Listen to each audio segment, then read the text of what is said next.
The latest trend that seems to be taking the music world by storm is AI music, and we reached a point where if you want to hear the first Drake and the Weeknd song in 10 years, well, that now exists. If you want to hear Kanye West's cover of Hey There Delilah, you can find that on the internet too, which is pretty crazy. I know, it's pretty crazy right now because everyone's trying to draw a line, but I feel like everything's kind of blurred at the moment. Where is this going? Is AI going to replace the real artist? Has this even happened before? So in today's episode, guys, we're going to be highlighting all of that. Then we're actually going to take it back a bit, even going back to the 80s when technology was making these sort of advancements in music and how the music industry actually adapted. That's the thing, is that everyone's scared right now, but this isn't the first piece of technology that has, kind of put fear into the air for people where they're wondering, is this going to be the death of music? I mean, you take it back to the 90s and the whole digitalization of music and how softwares like Pro Tools ended up sort of, I would say, streamlining the process of making music, where you're now in the studio and you can piece together these musical arrangements so quickly, and you're replacing, let's say, the snare drum with a snare drum sound effect. Yeah, and not only that, but even looking at what auto-tune did in the 2000s, people were worried because now you didn't have to have a singing voice anymore to be able to make good, heartfelt tracks. And even looking at what Usher did to T-Pain when talking about, hey, you ruined the music industry. And, is that the same thing with AI, though? It's that's not what the I want to same ask you. It's not the same thing, just because when you look at something like auto-tune, you have rappers like Travis Scott or Future that ended up forming their signature sounds around that style and around that tool. But the difference with AI is that AI music leaves the artist completely out of the equation. You're at a point now where it feels like identity theft. It feels like someone is taking the likeness of an artist and making music that they had no say over. And that's what's pretty, I would say, shocking. And what's the most terrifying about this whole process is that if you look at where AI was at a month ago, a lot of the vocals and a lot of the songs that came out sounded very robotic. They sounded choppy, but speed forward to a month later and they're sounding way more realistic. They're sounding way more authentic. And there's that blurred line of, is this real or is this fake? And that's something I want to talk to you about now, is sort of these AI songs actually going fucking viral, bro. You look at this Weeknd and Drake one. Heart on my sleeve. In the span of 2 days, it racked up over 1 million streams. It got over 10 million views on TikTok, over 6 million on Twitter, and people are actually fucking with the music. So how do you feel about, because this is unprecedented. We're in a time in music right now where we've never seen people actually gravitating towards fake music. Well, this is the thing, is that you kind of have to be a music fan to be able to understand the difference. So even talking about, heart on my sleeve, you could tell right away that it's AI, at least in my opinion. First of all, that's never a production that Metro Boomin will put together. And I don't think AI is going to be able to get there. Maybe it will, but who knows, and who knows the advancements that you could have on it. Not only that, but you go into the writing of that Drake song, and yes, I get it. Drake does have some subpar bars throughout, let's say, his career, especially on pop hits, but for the tempo of that energy and the tempo of that song, that doesn't feel right. It doesn't really feel like Drake writing. It feels like if someone else had to guess what Drake writing would be. And then even The Weeknd, he's completely past that whole phase of the rapidy rap stuff, and he's more into his concept bag. So I feel like there's sort of a dating issue with the song as well. It sounded like old Weeknd, like some mixtape Weeknd or something.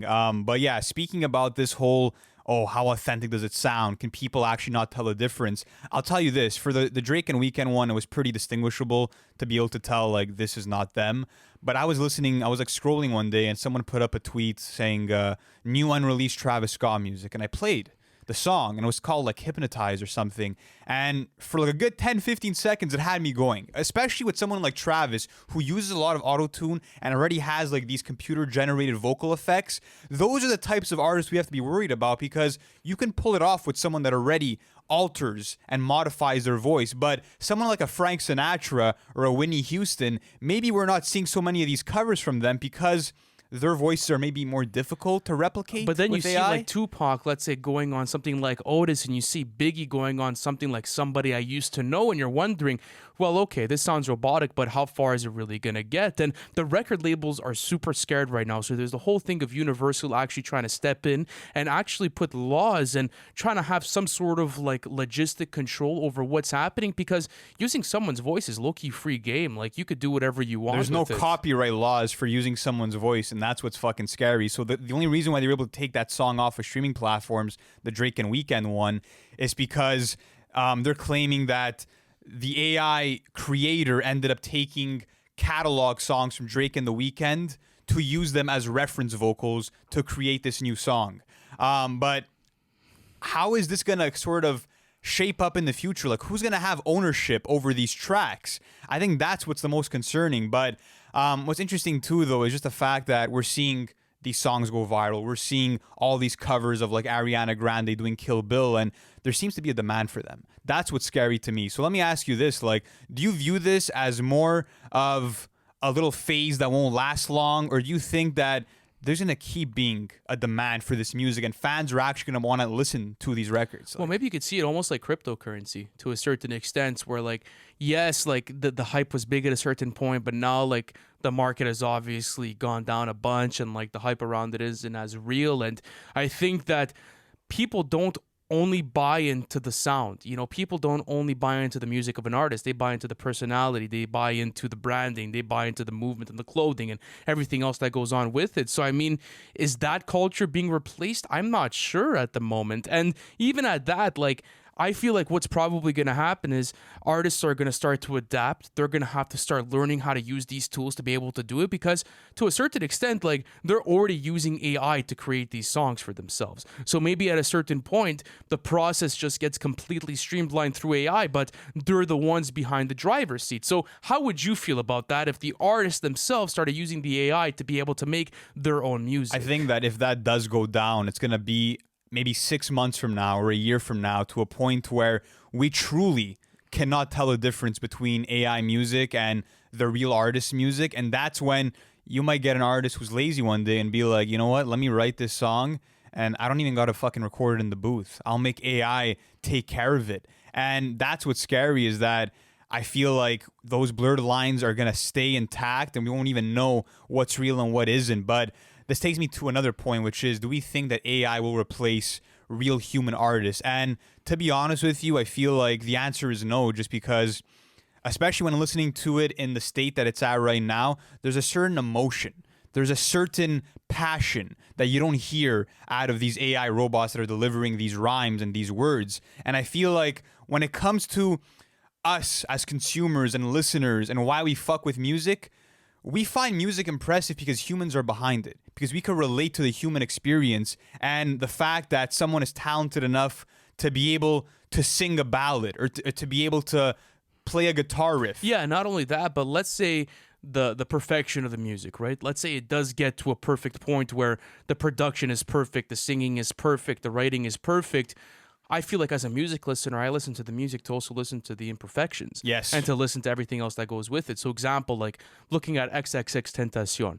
His mixes were all really super dirty to a certain extent. Like, he brought that rawness to a project, and I do feel like at the moment that's something that AI doesn't have. Like, you can't necessarily replicate that sort of feeling and that human to human connection because it's there, it's untangible. Like, even looking at why like music was created, like, this is a necessity in our lives. Like, this is soul to soul connection and being able to buy into a movement. So if we do continue to feel that cold robotic feel, how does that translate, let's say, to the newer generation? What I'm scared about, though, is that let's say you start to see this trend becoming really big and it does end up taking a good majority of, let's say, the social media placements and everyone's having conversations about it.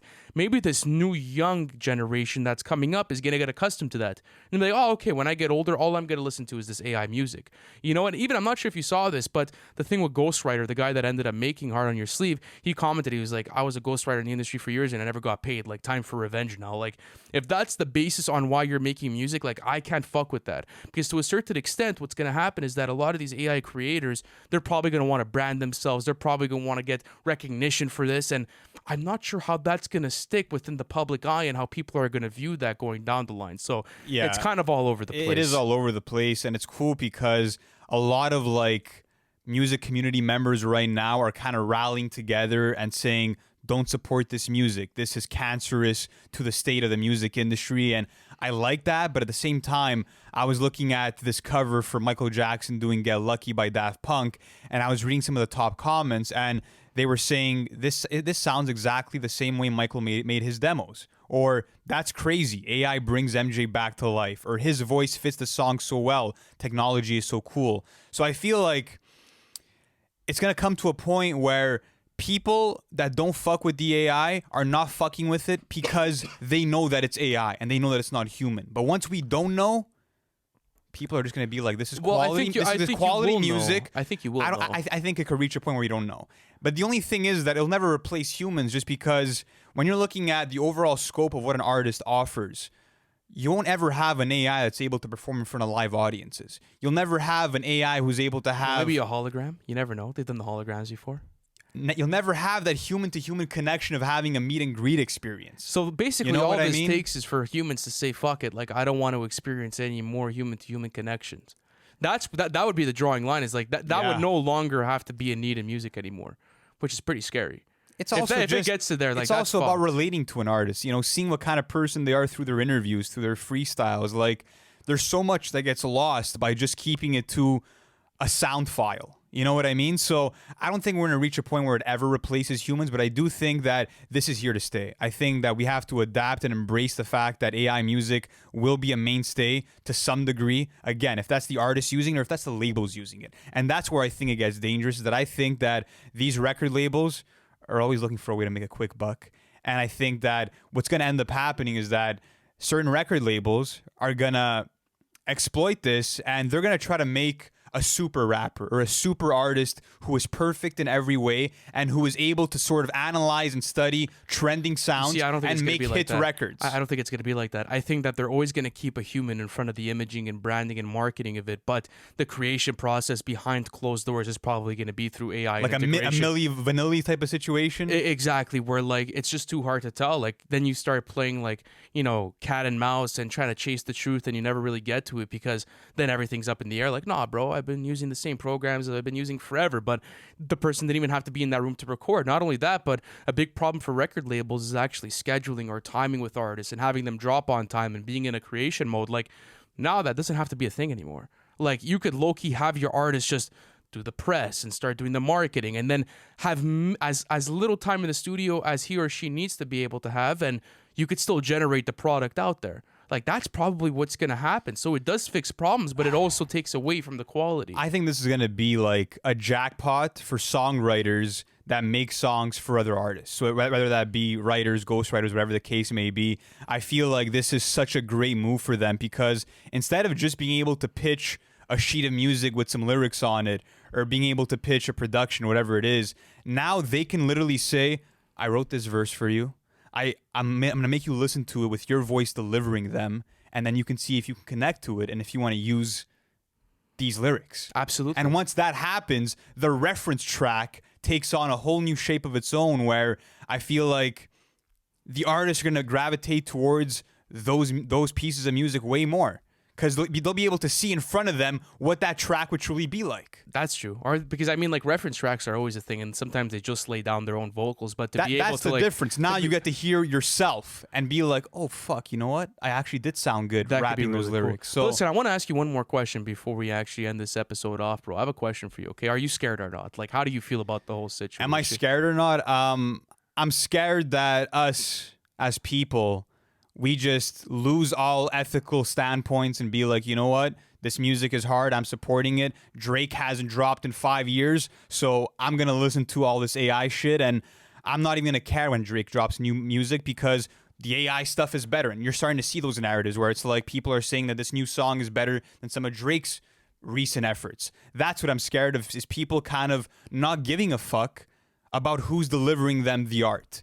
Something that I want to ask you, though, before we wrap things off, is how do you feel about certain artists embracing this? Because we've seen David Guetta, he was at a live show, and he used this Eminem AI to sort of introduce a house song.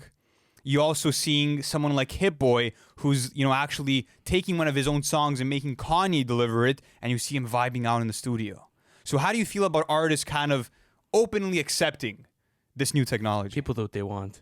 I mean, I know how I feel about it, and I know that I don't like it as a fan, but I mean, if the artists want to use it and they want to go through it, I mean, unless someone's stopping them, like, who am I to tell them not to do it? You know, everyone's been doing it. So it's not that I necessarily don't care. It's just that I low-key can't have an opinion on it because anyone could use anything to be able to create music. Like, do I want to see it? No. Like, as a fan. But them using it personally, like, I don't care. People could do what they want. So you don't think this is the death of music? No. I don't Definitely think so. not, bro. No, it's not the death of music. Are you crazy? There's so much shit that came out that could have been quote unquote the death of music, and basically what the record labels do is they take it and use it to their advantage. So I mean, this is maybe just another step in that road. And I just see this being as a trend that doesn't last. Like I remember, like I was fucking around in high school at one point with like soundboards, bro, and that was a big phase for me at some point. Just taking like lines that like George Bush would actually say in speeches, and like you play them out of context, out of order, and it was just fun in the moment. You know, it was humor, it was a novelty, and I feel like that's what this is.